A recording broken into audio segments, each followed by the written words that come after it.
everyone, welcome back to the Lovely Freaks podcast. I'm your host, Amanda. And I'm Hannah. And today we have a very interesting episode for you guys. We have a murder episode and a husband and wife. Well, a husband and wife and an unborn child, which this one's going to be kind of heavy. But this one's also pretty interesting. So you don't know really about this one? No. I heard about the other one that's on Netflix, but yeah, that's the Chris Watts case. And I think I actually told you about this one, but it's been a while. Okay. And this happened back in like 2002, so you were born, but you were a 2-year-old. Yeah, so you don't know nothing about that. And I kind of remember a little bit about it when it happened. But first off, I just want to say I hope everyone enjoyed our bonus episode that we had. That was a lot of fun. Mm-hmm. And I'm trying to think of anything else. Yeah, just go follow us on Instagram. As always, subscribe to our channel. You can hit the bell so you can get notifications whenever we make a new episode. So that way you guys can stay on track. And like I said in the bonus episode, we're going to try to do a bonus episode on Wednesdays. But if it's not every Wednesday, then, you know, we're gonna try to get you guys 2 episodes a week, but it's really hard because Hannah is in college, so right now she's kind of taking her final exams. So it was actually interesting that I got her here to do what we did this week. So bonus and 2 more episodes. Yeah. So that was a feat, but we got it done. Okay, so if you saw the title, then you know what we're going to talk about, and that is the Scott and Laci Peterson case. This has been on tons of different things, like Hulu. I think it's maybe on Netflix. There may be something on Netflix. ID Discovery. It's everywhere. So this was like a really big case back in 2002. I actually remember kind of like Dad watching back when he used to watch. You remember who Nancy Grace is? Yeah. The blonde-headed woman? Mm-hmm. Yeah. So he would, like, religiously watch Nancy Grace because he liked, you know, all the different stuff that she talked about or whatever. Yeah. And the different cases that she had. So, I guess I'll just dive right into it. This is probably going to be a 2-parter. I'm probably going to talk about everything that happened and then the case. Spoiler alert. Scott Peterson gets arrested for the murder of his wife, obviously, or his wife and his son, unborn son. But part 2 will probably be the. Do we need a disclaimer because it's probably gonna be bloody and stuff? Or? No, I mean it's not like that. Okay. It's just really weird. It's a heavy case, as in like. I mean, they do eventually find their bodies. And the way that they find him is pretty gruesome, and I'll get to that. But it's heavy in a sense of like... You can't believe he could do this? Yeah. And like just everything else that comes up to it. So... Especially since you're a mom. Yeah. I'm also going to say that at the end of this, you can kind of decide for yourself whether or not you think he's guilty or innocent. I will say that some things that come up in this case make me think that he is actually innocent. Mm-hmm. He's a douche, for sure, and you'll understand why, but I honestly think that, I don't know, I honestly think that he might be... Guilty? He might be innocent. Innocent? Oh. Yeah. And I gotta hear about this. Yeah. So, okay. We'll just get started. So, December 24th, 2002, in Modesto, California. Every time I hear Modesto, I think of Monsters vs. Aliens. Do you remember that movie? So they actually, some of this stuff happens, I'm a child. Some of this stuff happens in Modesto and in Fresno. Mm-hmm. And you know, like in the movie. So yeah, anyways, I don't know. Side note. But I always think about that. While I was researching, every time I heard Modesto, I just thought of that movie. So yeah, they're from Modesto, California.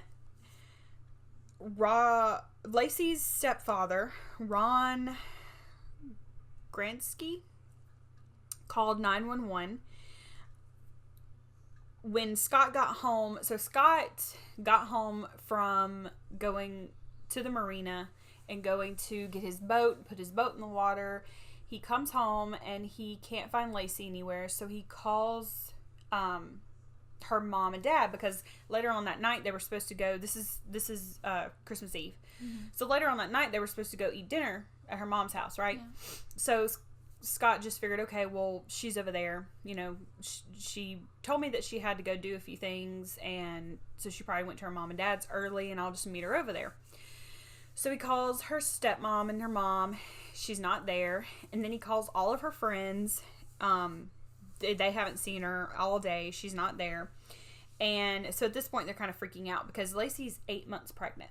So, I mean, like, she's almost due. Yeah. So they're thinking, some of her friends were thinking, you know, did she have a miscarriage? Did she have to be rushed to the hospital? Maybe she didn't have, you know, anything on her. So they're just kind of freaking out, scrambling. But her stepdad calls 911 immediately. So as soon as the 911 dispatcher hears it and all that, you know, she tells police officers, which I thought was actually a good thing. They immediately start searching for her. Sometimes they like to wait, you know. Yeah, usually they wait 24, 48 hours, somewhere in there. But the fact that she was pregnant, they really wanted to find her. So the police start searching where they thought she was going to be, which was the dog park, because she told Scott that she was going to, that morning when she woke up, you know, they woke up, and we'll explain what they did that morning, but he told police she was supposed to be at the dog park walking the dog, and she's not there. Well, while all this was going on, a neighbor walked over or saw the police outside, and the neighbor was like, yeah, I saw their dog Mackenzie out in the driveway, and it had its leash on and it had its collar on, and I thought it was really strange, and I couldn't find Laci anywhere, so I just put the dog in the backyard. Okay. So the neighbor put the dog in the backyard, and right away, you know, they're thinking, well, what if she got like abducted? Yeah, like, kidnapped. Or kidnapped from her own front yard, because, like, you know, I mean, the dog was... The black market, or like selling her because she's pregnant. Exactly, or somebody wanted like the baby or something like that. Yeah. So Scott, during this time, was really cooperative. He walked Al Burkini, which was the lead detective. He walked Mr. Burkini through the house. He let him in the house. He let him search the truck. He let him search the house. He let him take pictures, which, I mean, if you're going to kill your wife, or if you've done something to your wife, like, you would kind of be, like, hesitant, I would think, you know? Or you'd be like, well, maybe, you know, you need a search warrant. Hey, don't take pictures, blah, blah, blah. Well, I mean, that other guy from the Netflix. Yeah, that's true. He was very like, yeah, come on, and I just want to find her, even though he literally killed all of them. I can't. Yeah, he's a dick. Like, we'll talk about the Chris Watts case one day, you guys, because, I mean, everybody's heard of it, but, and because of Netflix, I don't want to do it right now, but Chris Watts, like, Scott is not as bad as Chris Watts, to me. Okay. I mean, just... They're kind of the same in some of the things that they do, but there's just... I guess it's because Chris actually admitted to it, but we'll get to it. I'm skipping ahead. Okay. Anyways, okay. So all they found in Scott's truck was a tarp and patio umbrellas that they had, like, I guess maybe he was either going to throw them away or whatever. Mm-hmm. But the tarp didn't have any blood on it or anything like that. It was just a tarp. Friends would say about Laci, she was super bubbly. She had a lot of energy. She was sweet. She was positive. She was always happy. She was born and raised in Modesto, but she actually went to college somewhere else, and I can't remember exactly where she went, but she went to college in another city, and that's where she met Scott. He was a waiter at a some restaurant that she went to. Mm-hmm. Scott was pretty typically like an all-American boy. I mean, he came from a upper middle class family. Everybody loved him. That he got along with everybody in her family. They never fought, as far as like anyone could tell. They never fought. You know, it wasn't like, I mean, friends and family would never see them argue or have a tiff or anything like that. And Laci would always say that she was really happy when she was talking to her friends, you know, like her girlfriends. She had really close girlfriends. Like, some of them, they had been friends since, I believe, like middle school or something like that, like 7th grade, maybe junior high. So, they dated for 2 years, and then they got married August 9th, 1997. After college, they moved back to Modesto, and Laci was a substitute teacher, and Scott was a fertilizer salesman. Then, of course, she got pregnant. That was 97 when they got married, and then so a couple of years later, you know, she got pregnant. Well, not a couple, but a good bit later. But they were both happy. I mean, nobody ever said, like, you know, I'm gonna bring it back to the Chris. Yeah, I'm gonna bring it back to the Shanann and Chris Watts case. Like, in that case, she told her friend, well, Chris told me, you know, he didn't want the baby. You know, he dropped this bomb on me that he didn't want the baby. Yeah. Well, this never happened. Scott and Laci, like, Scott never told her, I don't want this baby. Scott never said, you know, he was unhappy in any way or nothing like that. So that's just a little backstory about them and their relationship. So let's go back to the day, December 24th. So detectives decide to bring Scott in for questions to try to clear up a timeline. They're not necessarily trying to, like, question him to see where he was or anything like that. They're just trying to clear up a timeline. So, and this is what Scott tells detectives when he comes in. He tells Detective Al Burkini, who's the lead detective. He says that Laci got up. This is, I'm going to, like, use his words, like, exact words. So I quote. Laci got up and went, I assume she had some breakfast cereal. She eats right when she wakes up. Otherwise, she gets sick because she is pregnant.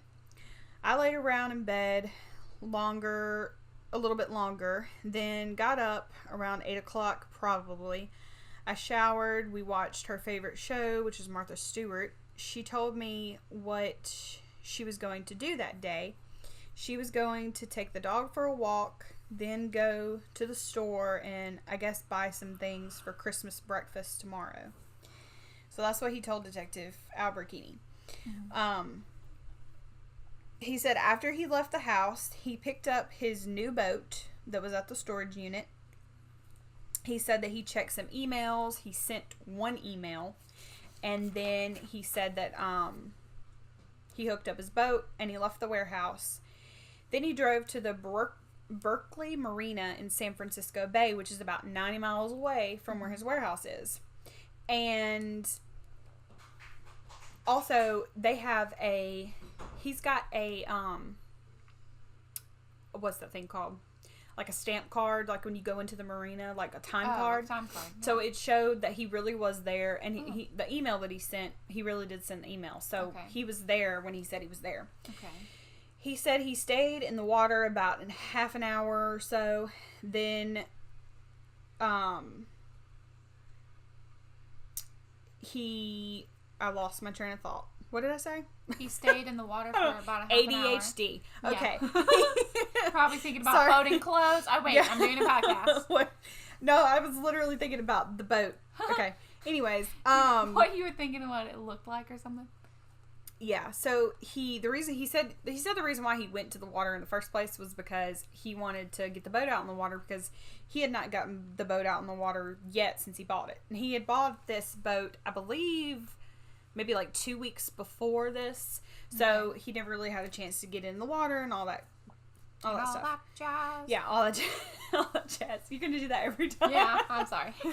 No, it's fine.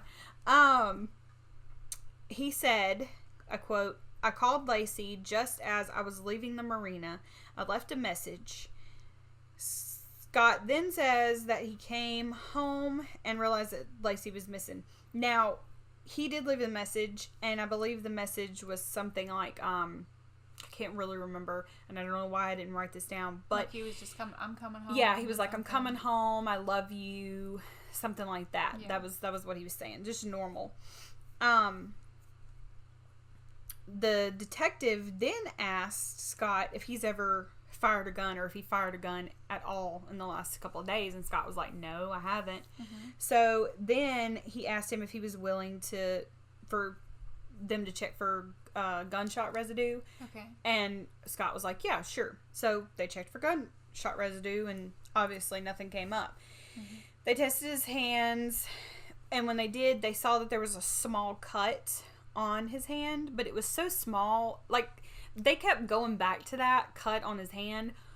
But if you have just killed your wife and you're struggling and you're, suffocating her, anything like that, why would you have a cut on your hand? Yeah, you're gonna have cuts like all over your arms. Yeah. She's gonna fight. Was it inside or outside of his hand? It was outside, just right on the outside of his hand. And the detective asked, Brocchini asked him, where'd you get that cut? And I think he said, I must have got it when I was, in my toolbox or something like that.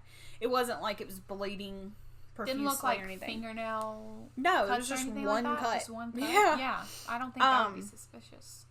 Then he asked him if he would agree to a polygraph test, and Scott did say he would. He's like, "Yeah, I'll do a polygraph test, but I'm gonna have to do it tomorrow on Christmas Day." And they were like, "Yeah, we'll set that up." Okay. First of all, I don't believe in polygraph tests because me neither.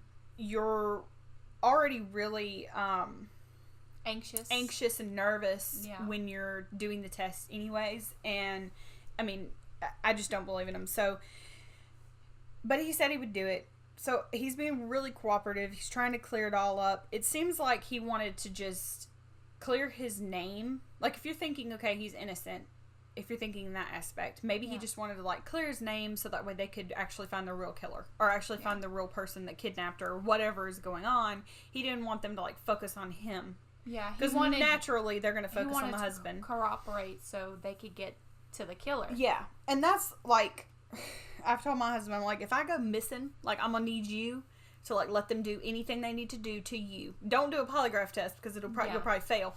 But do anything else they need to do so that way they can quit focusing on you and focus on who actually took me or killed me or whatever.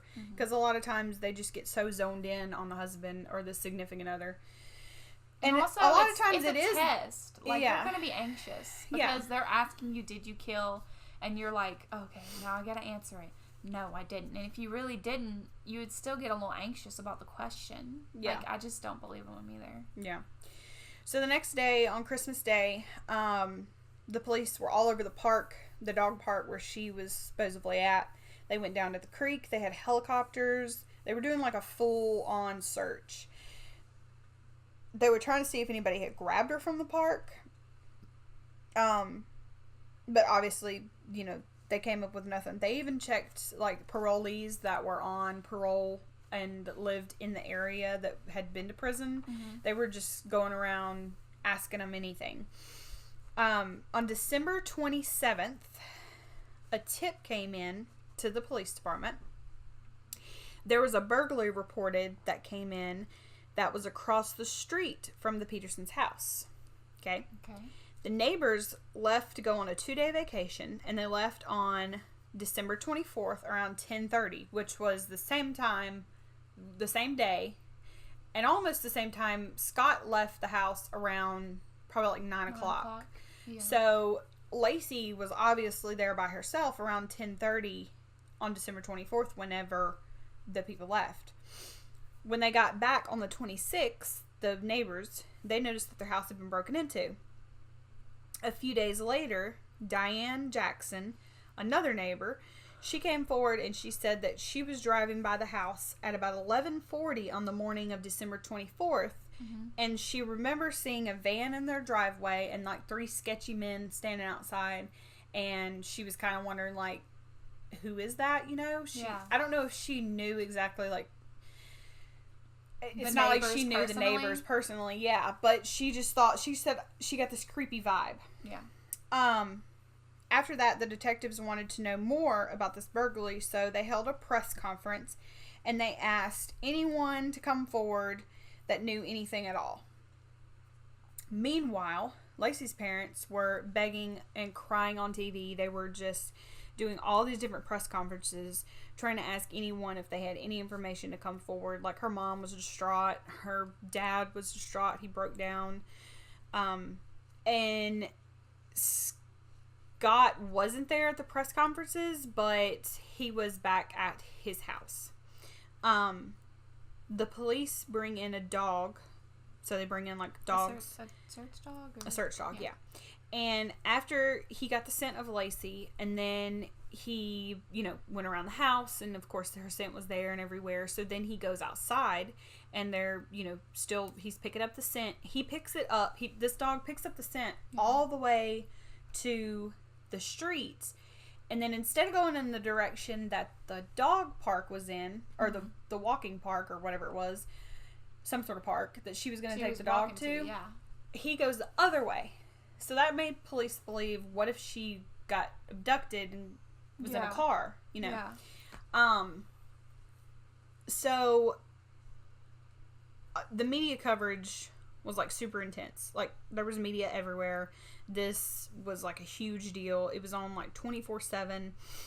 There was a tip line that police actually set up that was on 24/7 too. So, meanwhile, we're about to get into the shitty part of Scott. Okay. So, meanwhile... I was supposed to say, we're all on his side right now. Yeah. He's got to do something shitty. So, meanwhile, the whole time that this is going on, and I've seen this on different... I've heard this on different podcasts, and I've seen this on different articles, but if you watch this on, like, Hulu or ID Discovery or something like that, it doesn't say this. But, supposedly, and I don't know if maybe this was in, like, the court documents, like, whenever they went to court or whatever, supposedly, while his wife was missing, like, the first 2 days after she goes missing, he orders, like, porn on the TV. The TV. Because, like, pay-per-view and stuff like that. He orders, like, a bunch of porn and pay-per-view. He pretty much just stays in his house the whole time. He doesn't really go anywhere. Mm-hmm. There were pictures of him coming out of the house, like, the news media had shot, and he just looks, like, nonchalant. He's, like, on his phone, just in his, like, shorts and blah blah blah, which I'm like, if my wife is missing, I'm probably not gonna want to watch porn. Like, that's just not something I would be. If I was, like, a guy, frantic. I think I wouldn't be. It's my wife and my unborn son. Like, I'm gonna be freaking out, and not sleeping, looking everywhere. That was just one thing that kind of creeped me out with him. Ted Rollins, who is a reporter in the Modesto area, he was actually the first media guy. Whatever. To encounter Scott. So he walks up to his house, knocks on the door. He's like, "Hey, can we get an interview?" And Scott literally said no. He's like, "No, I don't want to interview. I don't want to be on camera. Get the camera out of my face." Mm-hmm. Which is weird because he was thinking, the reporter, Ted Rollins was thinking, well, that's really weird because most of the time loved ones like her mom and her dad and her stepdad, they're all over TV trying to beg someone to bring her home, or if they know anything. And most of the time that's what loved ones want to do. They want to be seen so that way they can get the news out there that their child is missing. But not Scott. He didn't want to engage in any media coverage whatsoever. That's weird. Yeah. So, I told you that Scott was going to do the polygraph test, right? Yeah. So, the Christmas Day. Well, after he agreed to the polygraph test, he called his dad. And apparently, his dad told him, like, don't do it. Which, like we said... Understandably. I understand. Yeah, I don't disagree with that. And so, but that just made Scott look suspicious to the police. Well... Which it shouldn't have. Yeah, it shouldn't, because those things aren't real. It would kind of be like if you didn't believe in something that puts people in jail. Hey, let's go you want to do this? Like, no, thank you. Yeah. So, since they couldn't get since the police said that they couldn't get a specific timeline, and they couldn't get they couldn't get Scott to do the polygraph and kind of clear up some things for them. This is what they do. This really pisses me off. What? What do they do? They hold a press conference. Mm-hmm. They hold a press conference, and they want the public to tell them if they know anything about Scott's whereabouts. They want to know if they saw Scott's truck at the marina. They showed pictures of his truck. They were like, please come forward so they can make sure that he isn't lying about anything. They wanted to make sure, and the media people were like, well, is he a suspect? And all they said was, well, we can't say anything at this time. So right off the bat, they're making Scott look like he's a suspect. They're making him look like he's the murderer, and he's not cooperating with police. So the media was like, oh shit, he's the guy, you know? And so they're going to like blow it up. For them to do that, I just thought it was really irresponsible. Yeah. And a lot of people thought that was really irresponsible, especially if you don't have any hard evidence, like you saw blood like in the house or something like that. Like, don't come at the husband if you don't know. And just because he didn't want to take a lie detector test, I thought that was just shitty of them. And it's not like he didn't come forward and say where he was, and he didn't have evidence where he was. I mean, he had evidence that he was at the marina when he said he was. Pretty strong evidence. Yeah. So, Laci's family and even Scott's family, of course, and Laci's family, they were all in his defense. They were really upset that the police seemed more focused on him instead of finding Laci or finding out the truth, obviously. Yeah. Laci's mother even says in an interview, quote, "If you knew Scott, then you wouldn't be asking me this. They haven't even argued. They are a team." Okay. Okay. All right. So, I'm about to hit you with some bullshit. You ready? Okay. I was just to say, when is the tea? Where's the tea? About to hit you with some tea, okay? So, whilst his family and her family are saying this, however, on December 29th, things are about to get kicked up in the corner because Amber Fry enters the picture. Let me explain who Amber Fry is. So Amber Fry is a 27-year-old massage therapist from Fresno, California. Fresno. She must be the mistress. Yeah, she is. I thought so. Yeah. Her friend set her and Scott up on a blind date back on November 20th. So this was like a couple months before Laci, or a month before Laci went missing. Yeah. Almost a month. Scott claimed that he was not married and not dating anyone. That's what he told Amber when they first got together. And I guess the guy that set them up on the blind date obviously didn't know he was married. So yeah, he just, unfortunately this guy was the one to set them up. But he didn't know they were married, and neither did Amber. Amber told him that she was a single mother. She actually let her he met her little girl. Like, after they went on, like, a few dates. They went on, like, probably 4 or 5 dates. And then she introduced her little girl to Scott. They even went on, like, a day trip together, like, hiking. And she said Scott was, like, so nice. And he was, like, holding the little girl's hands. And he was so excited and seemed all, sweet and all this stuff. And she thought, yeah. And she thought, like, okay, this is, like, super awesome. Well, on December 29th, Amber's friend, who set her up with Scott, comes over, and he's like, hey, I need to talk to you. And so the friend brings a news article, and right away, the news article was, said Scott and Laci Peterson, and it said what was happening to Laci. And right away, like, Amber, knew that was him. Yeah, they knew that it was that Scott. So when she realizes that it was, when she realizes that it was Scott, she calls the police immediately, which, awesome. That's another thing. So, yeah. So unlike in the Chris Watts case, the douchebag on Netflix. Yeah. I'm like, of course. That guy, gotcha. His mistress knew he was married, and she was still just a slut dog. She was a and bitch. But Amber didn't know, and people were, like, pissed off at her. People were like, oh, she's the mistress. And I'm like, but she didn't know she was the mistress. Yeah. Like, and when she found out, that long. They were only together like 6 weeks. Yeah. Or maybe even shorter. And when she found out she was the mistress, she called the police because she was like, no, this is not cool. He's, something's not right. This guy's a douchebag. He's not all that he seems to be. Yeah. So, lead detective Al Burkini and John Bueller, those are the two, like, major detectives, they drove straight to Amber's house. She showed them pictures of her and Scott together at like a Christmas party. She showed them cards that he had sent her and like letters that he had written her or whatever. All kinds of stuff that would establish that yes, they actually were in a relationship. She's not just trying to like. They moved fast for 6 weeks and to like write letters and stuff. Yeah, and they even we'll get to I love yous and stuff. Mm-hmm. So, yeah, Christmas party, like company Christmas party pictures and all different kinds of stuff. So Amber tells them on December 9th, they had an interesting conversation. She asked him when they first started dating, like I said, if he would ever been married or anything like that. He said no. But on December 9th,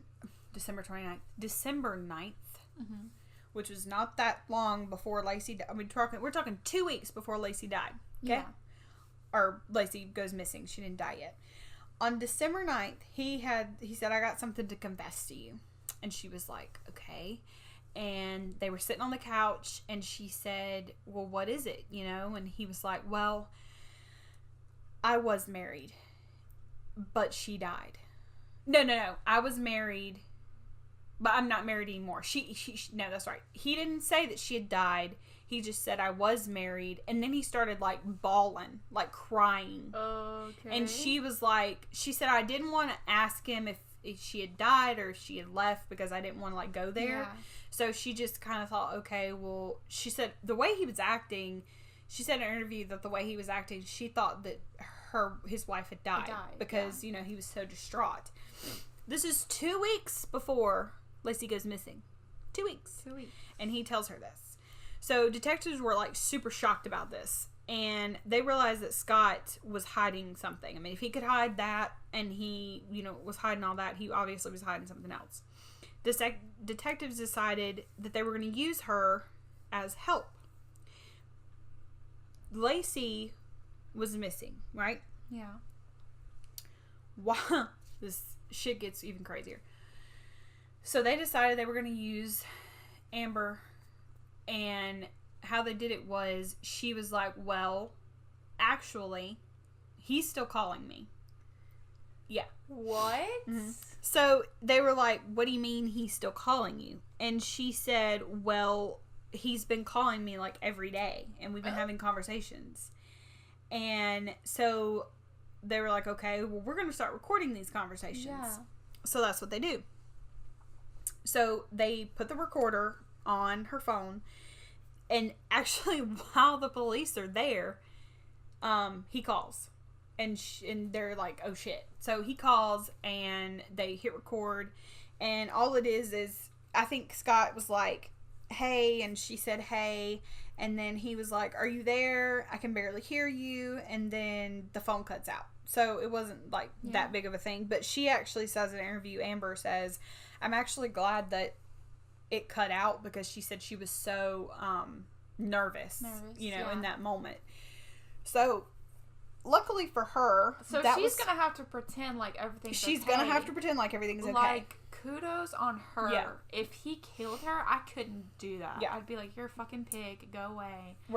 Even if we were together and you had a whole other relationship. It gets better. Just hold on. So hold on to your stomachs. So that was December 29th. So fast forward to December 31st, New Year's Eve. He calls her again. This time she has had a little bit more time to prepare, and she's like, okay, I gotta do this. I gotta like pretend like everything's okay. So this is how the conversation goes. He calls Amber again. Scott says, Amber, hey, Happy New Year's. And Amber says, Happy New Year's, you know, and while she's saying this, she's kind of just like, Happy New Year's, you know, she doesn't sound like I don't see how he didn't pick up on it, because some of the times when she's talking, it almost sounds like she's supposed to start crying. Mm. So, but he doesn't pick up on it because he's too narcissistic to give a shit. I was going to say, probably that's the reason. Yeah, he's like too wrapped up in his own life. So he says, I'm near the Eiffel Tower at the New Year's celebration. It's unreal. The crowd is huge. I wish you were here. Amber says, I'm glad you guys got to go out. Scott says, I miss you, and I'll try to call you back soon, babe, okay? Maybe I'll try to call you back when it's New Year's your time. I really wish you were here. Okay, so he's saying all that. This is December 31st. Okay. Meanwhile. Okay. Go ahead. He is at a candlelight vigil for his wife. Oh my God. He lied about where he was. Yeah. Well, we knew he lied about where he was. He wasn't at the Eiffel Tower. There. But he's at a candlelight vigil. And people even say that they saw him on the phone. Like on the phone at one point. Like around his house. And then he came back to the candlelight vigil. So yeah, he was like fucking... Wow. Yeah, that big of a liar. Like, he has a serious problem. Yeah. No, thank you. And during the candlelit vigil, like, the media tried to peg him as, like, this douchebag, too, because they were like, oh, look at him. He's, like, got a smirk on his face, and he's laughing the whole time and everything. But if you look at all the pictures of everybody's kind of smiling and stuff like that, because they're telling, like, stories of Laci. Yeah, so... Okay. But, you know, no one knew that he was going to talk to his mistress. Well, he was like, I miss her so much. And, like, go over there and talk to her. So, he calls her about a dozen times over the next few weeks. And Amber says each time he would call, she just felt awful. And she said that it was physically draining. Like, she would just...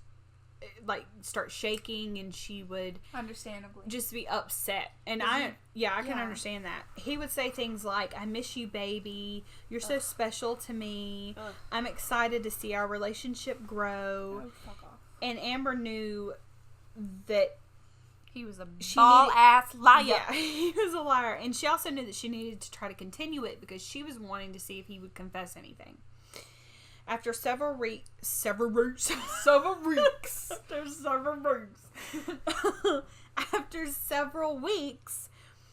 something happened that would compromise this plan.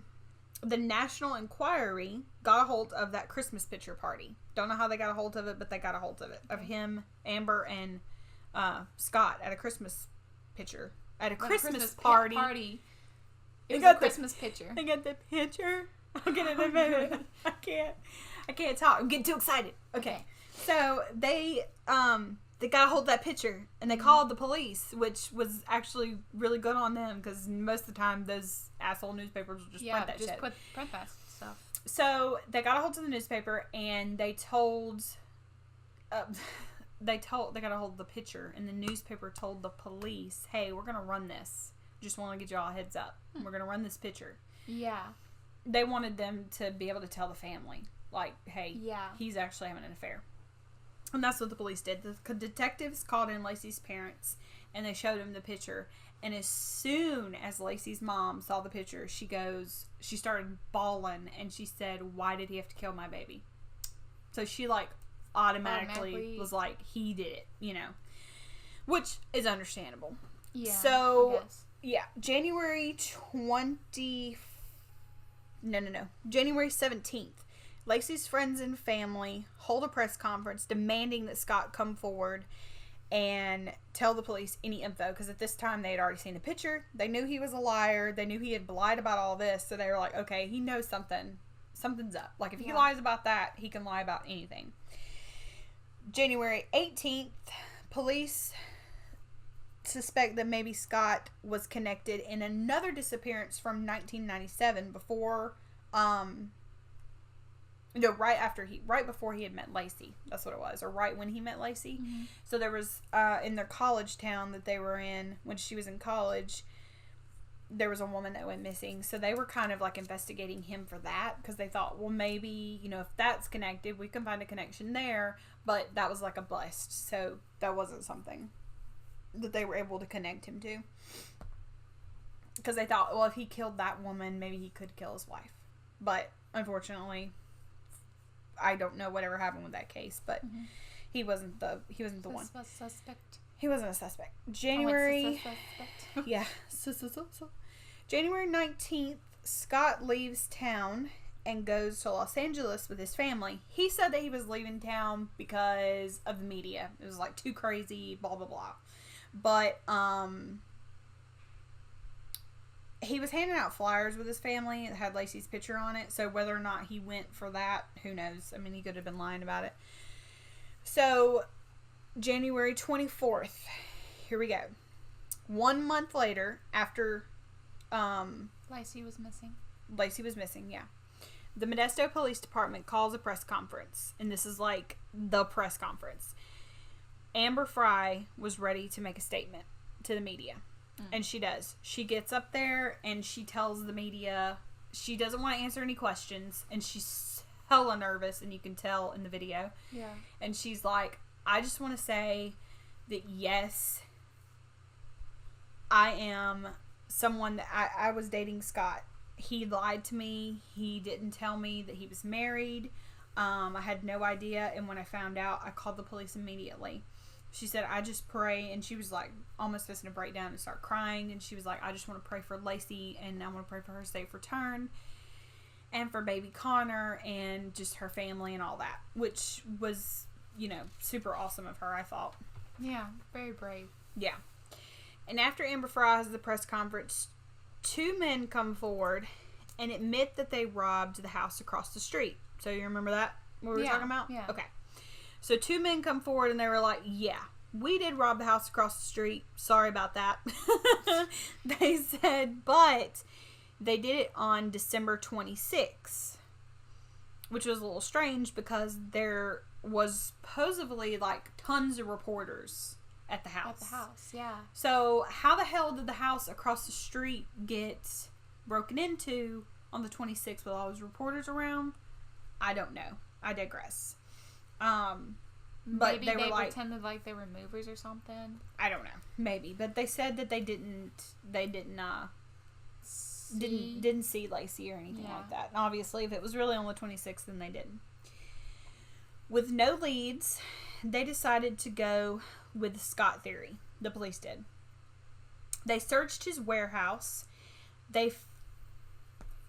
In his warehouse, where they searched, they find that there was an anchor in the boat, but there was no rope to, like, you know, tie the anchor and hold it down. They also find a strand of hair and some pliers.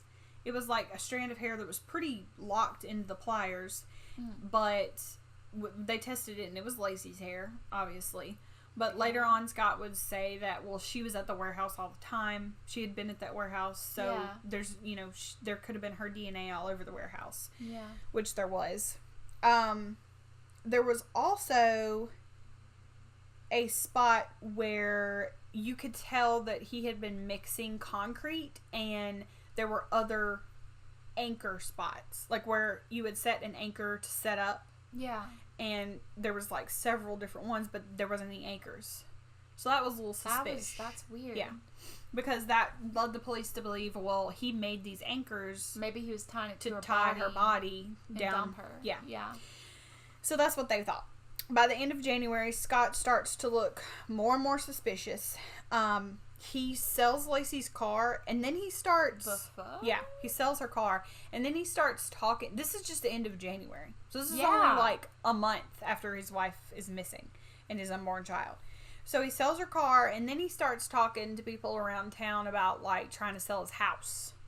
Wow. Yeah. He says that he did all this because he was going to move because the media was just too intense, which honestly, yes. Yeah, it was pretty intense media coverage for this area, and like everybody in the world pretty much was talking about it. I mean, I remember it being on TV 24/7.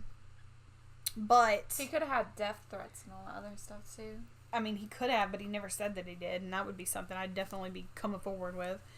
On January 28th, Scott does do an interview on television, finally, like a sit-down interview. And this was a bad idea because he admits that he did have an affair, obviously. I mean, you can't deny it. Yeah. He admits he had an affair. He admits he had a mistress. But he says that he told Laci, and she was okay with it. Yeah. Why would you do that? Why would you say that? Yeah, my wife was cool. You know, 8 months pregnant, and I told her I was screwing somebody else, but she was like, no, baby, it's all right. Like, what? What? No, there's no way that she was okay with it. Like, don't even sit there and lie. First of all, you're a liar. We already know that. So don't sit there and try to say that either. And if Laci was missing really, and she was gonna come back, wouldn't he think, oh, but what if she comes back and says that's not true? Exactly. Like, yeah. He must know that she's dead. Yeah, that's what people were thinking. So February 10th rolls around, and that was Laci's due date. And obviously it came and went, and nothing came of it. Nobody came forward. No babies were found at around hospitals? Town or brought to hospitals. No.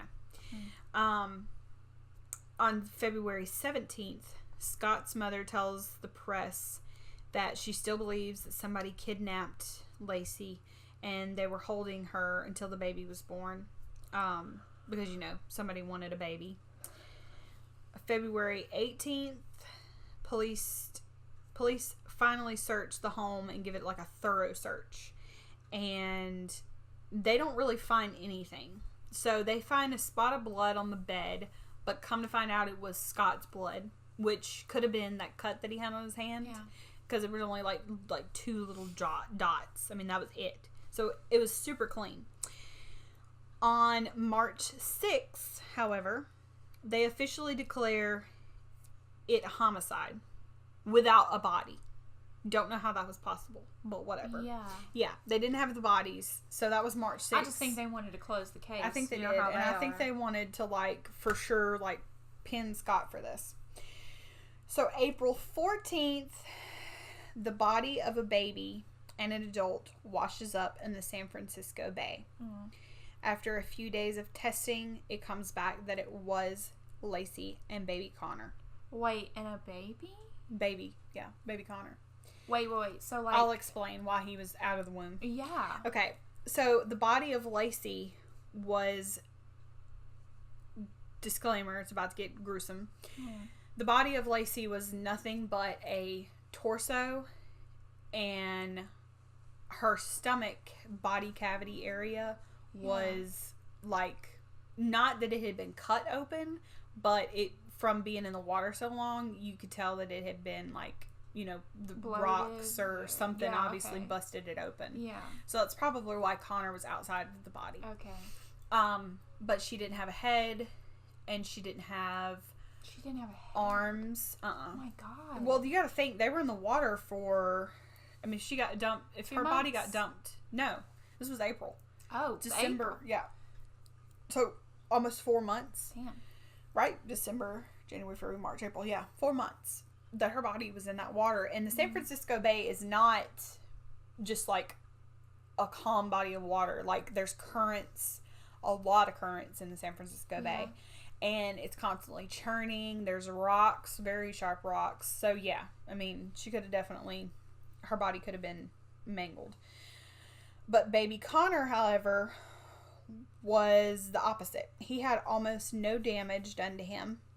There was something tied around his neck or around his neck, but they thought that it was just debris from the water because it was trash. And it looks kind of like a rope or something. On December 18th, detectives now had enough circumstantial evidence to arrest Scott. They pinged his cell phone in a location near the California freeway. When they got there, he was speeding super fast. They were trying to catch up with him, but it looked like he was running from police, which he claims that he wasn't. But they even had helicopters out there, and they told the helicopters and the police to kind of back off, and then they pulled him over just as a routine traffic stop. Yeah. When they pulled him over, he looked a little bit different. He had dyed his hair blonde, and he had a goatee. What? Yeah. In his car, they found $1,500 worth of cash, cell phones, plural, his brother's driver's license and credit cards, camping and scuba gear. They also found a gun, Viagra pills, shoes, plural, shirts, children's books, which I don't know what that was about, and he had a map plan of Amber's work. His mistress, Amber Fry. He had a map plan of her work, which later on she says, I don't know anything about that. And like she has no idea why he had that. Was he gonna like kill her? Kidnap her? Kidnap her? Yeah, obviously that's what I thought. He was gonna run away. I thought well maybe he thought about kidnapping her, or maybe he just thought about just going up to her work and surprising her and like begging her to come, you know, like she's gonna be like, yes, let me run away with you. Yeah, no. But anyways, so when he finally gets pulled over, the first thing that he asks Albert Keeney, the lead detective, was, tell me it wasn't Scott and Laci in the water. And the detective says, you already know that answer, so I don't know why you're asking me that.